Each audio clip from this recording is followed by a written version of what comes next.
여러분 안녕하십니까? 코로나19 확산세는 잠시 뒤에 자세히 전해드리고 오늘 뉴스는 단비 같은 희망을 주는 예방 백신 관련 MBC의 단독 보도로 시작합니다. 정부가 당초 목표로 한 3천만 명 분량보다 더 많은 충분한 양의 백신을 이미 확보한 것으로 확인됐습니다. 90% 이상의 예방 효과를 발표한 화이자나 모더나를 포함해서 5개 제약사의 백신을 골고루 그리고 순차적으로 들여올 계획입니다. 박선아 기자가 취재했습니다. 정부의 목표는 우리 국민 60%가 맞을 수 있는 3천만 명분의 백신을 미리 확보하는 것입니다. 정부는 이미 지난 6월부터 제약사들과 협상을 시작했는데 최근엔 매주 2-3개 제약사들과 접촉하며 협상에 속도를 냈습니다. 그 결과 당초 개별 제약사를 통해 확보하려던 목표인 2천만 명 분량을 넘어 코백스 공동구매 물량까지 포함하면 3천만 명분 이상을 이미 확보한 것으로 MBC 취재 결과 확인됐습니다. 60%를 훌쩍 넘는 국민들에게 접종할 수 있는 충분한 물량으로 전해졌습니다. 확보된 백신의 종류도 다양합니다. 한 제품이 아니라 다양한 제품이 순차적으로 들어옵니다. 화이자와 모더나를 포함해 아스트라제네카와 존슨앤존슨, 노바백스 등 최소 5개 회사의 백신을 골고루 들여오는 방식으로 가닥이 잡혔습니다. 백신마다 생산량은 정해져 있는데 세계 각국이 경쟁하고 있다 보니 한두 개 회사와만 협상할 경우 충분한 양을 확보하기 힘들 수도 있기 때문입니다. 또 화이자와 모더나가 95%에 달하는 효과를 보였지만 핵산 방식을 이용한 최초의 백신이어서 대량 생산과 초저온 유통 등 변수가 많다는 점도 고려됐습니다. 각 제약사별로 어느 정도 양을 들여올지도 거의 정해졌고 협상은 마무리 단계에 있는 것으로 알려졌습니다. 통상 180일 정도 걸리는 식약처의 허가 기간도 한 달 정도로 줄일 계획인데 벌써 아스트라제네카 백신에 대해서는 식약처의 사전 검토가 시작됐습니다. 또 중국의 시노팜과는 아직 협상이 진행되지 않았지만 임상시험 결과가 안정적이라고 판단될 경우 협상 가능성을 열어둔 것으로 전해졌습니다. 백신 도입 물량은 확보됐지만 접종은 안전성을 고려해 아무리 빨라도 내년 3월 이후가 될 것으로 전망됩니다. 50만 내지 100만 건 정도의 부작용까지 추가해서 확인하고 시작하는 것이 합리적이고 또 그렇게 시작을 해도 그렇게 늦지 않을 수 있다는. 정부는 확보한 백신들의 양과 종류, 그리고 접종 우선순위 등의 계획을 다음 주 후반쯤 발표할 예정입니다. MBC 뉴스 박선아입니다. 서울과 경기도의 사회적 거리 두기가 1.5단계로 올라간 첫날 비까지 내린 탓인지 서울 시내는 한산하다고 합니다. 신촌거리에 취재기자를 연결해 보겠습니다. 자, 조희영 기자, 비는 그친 것 같은데 거리는 여전히 한산해 보입니다. 네, 평소보다 돌아다니는 사람들이 적고 거리는 썰렁한 모습입니다. 카페나 식당가를 돌아보면 손님이 없어 안이 텅 비어 있거나 문을 닫은 곳도 있습니다. 사회적 거리 두기가 강화된 데다 인근 연세대와 서강대에서 코로나19 확진자가 속출하면서 신촌 일대엔 긴장감이 감돌고 있습니다. 일상 곳곳에서 확진자가 속출하면서 시민들은 불안감을 나타냈습니다. 문도 많이 좀 닫은 것 같고 약간 좀 착잡하네요. 보고 싶은 사람도 다 만나야 되는데 더 미뤄야 될 것 같아서 좀 걱정이 많이 돼요. 오늘부터 식당과 카페에선 사회적 거리두기가 1.5단계로 강화돼 테이블 간 1m 거리두기나 칸막이 설치가 의무화됐습니다. 하지만 강화된 방역수칙이 무색할 정도로 매장 안은 손님이 없어 한가한 모습이었습니다. 어제랑 비교했을 때는 매출이 딱 50% 감소했고요. 테이블 간격이나 이런 것들을 굳이 배치를 안 하더라도 손님 수가 적기 때문에. 거리두기 단계가 1.5단계로 강화되기 직전인 바로 어젯밤까지도 술집들은 북적였던 모습과는 대조적입니다. 정부는 수도권 하루 평균 확진자 수가 일주일 기준으로 200명을 넘으면 거리두기를 2단계로 격상하는 방안을 검토하기로 했습니다. 이런 가운데 확진자가 속출한 전남 순천시는 오늘 지자체 중 가장 먼저 거리두기를 2단계로 격상했습니다. 지금까지 서울 신촌거리에서 MBC 뉴스 조희영입니다. 수능을 2주 앞둔 고3 수험생들은 초긴장 상태입니다. 수능을 코앞에 두고 행여 감염되지는 않을까 외부 접촉을 삼간 채 시험을 준비하고 있는데요. 서울의 고등학교는 이미 상당수가 이 온라인 수업을 진행하고 있습니다. 이덕영 기자가 취재했습니다. 전남 영암의 고등학교에 설치된 선별진료소에 고3 수험생들이 코로나 검사를 받기 위해 줄지어 서 있습니다. 예술대학 진학을 준비하던 고3 학생이 지난 주말 목포의 연기학원에 다녀온 뒤 확진 판정을 받았기 때문입니다. 이제 3학년 학생들은 또 내일 모레 시험도 있고 불안해하니까 선생님들까지 하면 200명이 넘고요. 이처럼 코로나19에 걸리는 걸 피하기 위해 수능을 2주 앞두고 있는 수험생들은 외부와의 접촉을 줄이는 데 안간힘을 쏟고 있습니다.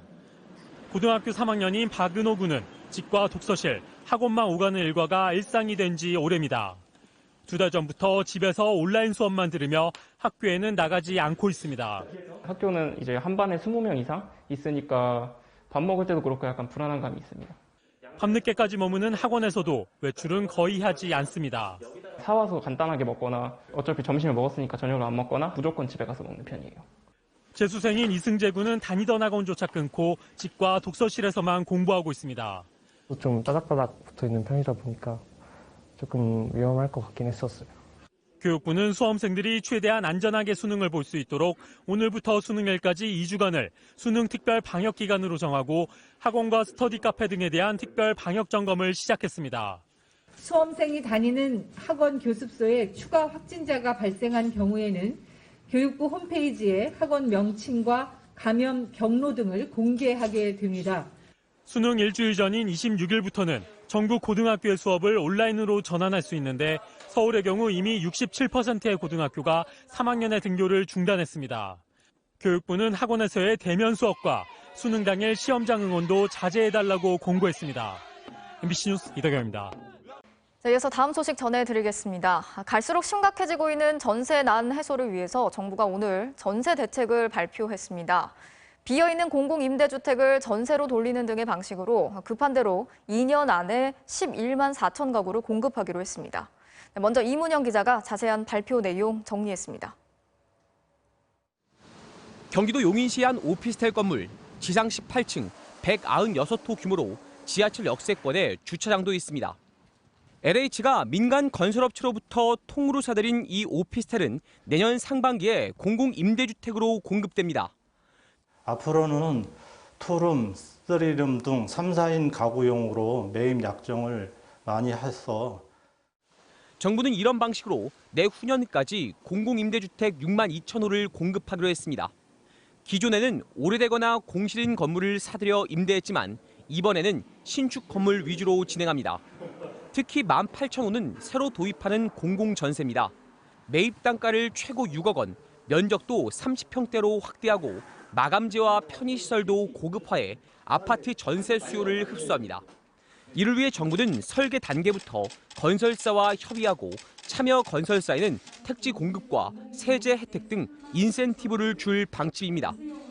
다세대나 연립이나 오피스텔이나 이런 경우에도 매입 단가 6억으로 올랐기 때문에 상당히 질 좋은 그런 주택들이 공급될 것입니다.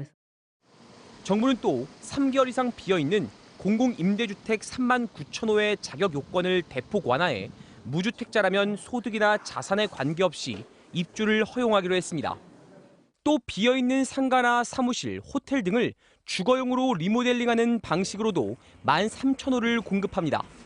정부가 이렇게 2년 안에 공급할 임대주택은 모두 11만 4천 호, 이 중 40% 이상은 시급성을 감안해 내년 상반기에 공급할 예정입니다. 정부는 이와 함께 중산층도 만족하며 살 수 있는 질 좋은 30평대 공공임대주택 6만 3천 호를 2025년까지 공급하기로 했습니다. 자격 요건도 완화돼 4인 가구 소득 712만 원까지 입주가 가능하고 본인이 원하면 최장 30년까지 살 수 있습니다. MBC 뉴스 이문현입니다. 현재 전세 난의 원인이 공급 부족에 있는 만큼 이번 대책, 당장 적용이 가능한 방안들을 다 끌어모았다는 점에서 의미가 있습니다. 하지만 전세 수요가 집중되고 있는 아파트 공급안은 마련하지 못했고 대책이 현실과 동떨어졌다는 얘기도 있어서 실효성 논란이 제기되고 있습니다. 이어서 강나림 기자입니다. 서울 양천구에 위치한 한 국민임대 아파트. 현재 공실이 50호 있습니다. 강남구 세곡동에 위치한 또 다른 장기 전세 아파트는 28집이 비었습니다. 이렇게 비어있는 공공임대주택 3만 9천 호를 전세로 공급한다는 게 정부 계획이지만 실제 물량은 그만큼 되지 않을 수 있다는 게 문제입니다. 6개월 단위로 모집 공고를 하다 보니 비어있을 뿐 서울의 경우 공고가 나면 바로 임대 계약이 성사될 집이 상당수라는 겁니다. 우리가 10대를 넘었어요, 경쟁률이. 그 정도로는 저희는 항상 좀 인기가 있거든요. 서울에 수요가 많잖아요. 없을 가능성이 많죠, 지금까지 서울에 봐서는. 경기도의 경우에도 도심과 가까운 성남과 하남의 공공임대 아파트는 빈집 비중이 3% 정도에 불과합니다. 장기간 공실이 나오는 곳은 도심에서 한참 떨어진 외곽 지역의 주택들인데 이런 곳은 전세로 공급해도 수요가 없을 거라는 우려가 나옵니다. 사람들이 안 좋아하는 데인데 집만 떨렁 지어놔서 비어있는 건지 과연 그 사람들이 들어갈 것이냐 내가 있을 수 있는 거죠. 지금 전세난의 진원지가 서울 중고가 전세인데. LH가 사들여 전세 놓기로 한 임대주택의 경우에도 주택의 형태가 다세대 주택이나 오피스텔이라는 점이 한계로 지적됩니다. 전세 수요가 워낙 아파트로만 집중되고 있기 때문입니다. 지금 가장 전세난이 심한 것이 아파트 시장입니다. 이번에 나오는 대책이 그 다가구나 다세대 연립주택인데 다가구나 연립에 그 사는 것을 원하지 않기 때문에 오히려 수요자 입장에서 볼 때에는 큰 반응을 일으키지 못할 수도 있습니다. 정부는 아파트는 짓는 데만 평균 2년 반이 걸리기 때문에 질 좋은 다른 집들을 신축 위주로 공급해 아파트 수요를 충족시키겠다는 입장입니다. 하지만 정부 계획대로 공급이 이뤄진다 해도 시간이 걸리는 데다 근본적인 대책은 될 수 없어 당장 불붙은 전세 시장을 진정시키기엔 한계가 있을 수밖에 없어 보입니다. MBC 뉴스 강나림입니다.